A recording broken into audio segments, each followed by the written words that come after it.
What's up, guys? Welcome to your 153rd Android tutorial for the New Boston, where we're actually going to get our program working, hopefully get our last tweet or whatever we want for the most part. So before we actually set up our read class, let's show you. I just want to show you guys how we can execute this. What we're basically going to do is just say new read, and then we're just going to say dot execute, and we can give it a parameter. For example, what we're looking for. Again, we're looking for a text. So we're going to refer to that. Again, just to show you guys, this is what we're looking for, a text, or we can do look through this code and see what else we might need, like the date it was posted or the time it was posted. Not for sure exactly. Let's see here if we can find it. So then we could also see what time this tweet was posted if we go over here to like the create at. So we could throw that command in as well, or whatever command you guys want to do. But for this one, we're just going to get, the actual tweet. So we're going to say text.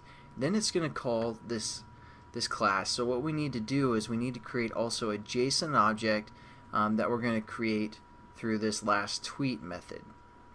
But this JSON object is going to be something we're going to refer to in our whole class.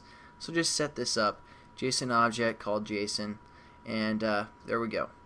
So now what we're going to do is while this is running in the background. In the background, what we're going to do is set up, basically, again, our JSON object. So we called the object JSON. We're just going to set this equal to, our method that we created called last tweet.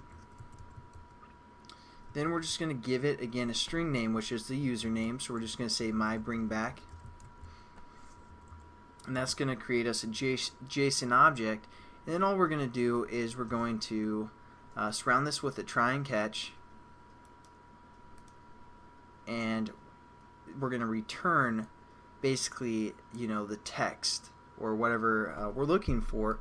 So all we're going to do is going to say return within our try. We're going to say return our JSON dot get string, and we can say like text here. But again, we're passing in some information when we call this run, which is our params. So what we're going to do is we're going to just say params, and then refer to the position 0, and finish off our statement. So now it's going to look for params at position 0. Again, when we called our method, that would be our text. So it's pretty much the same thing. You could have just put text down there as well.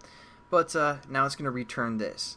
Once it returns, it's going to call this method on post execute, again giving us whatever we're returning, and it's named result. So all we're going to do is change our text view that we set up, which was called HTTP stuff, I believe.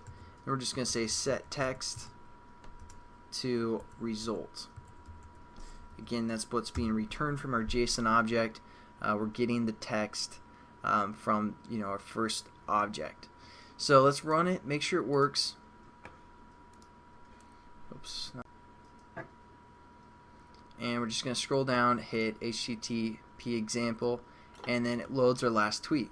So that's pretty sweet. But again, you can do so much with this. For example, if we didn't want to look for the text, we wanted to try that, the time is created, we can copy this and paste it here, which again is our key reference, and it's just called created at. And we could run it. You can do all sorts of stuff with this kind of parsing and JSON objects. Makes it very easy for us to read some of the data that Twitter provides or whatever service that you're working with, and then we can go to HTTP example, and now it loads the time when that tweet occurred. So there you go. It's kind of a quick overview of JSON and how to parse and all that good stuff. So probably catch you in the next tutorial. I was going to do kind of an overview, but for the most part I think we covered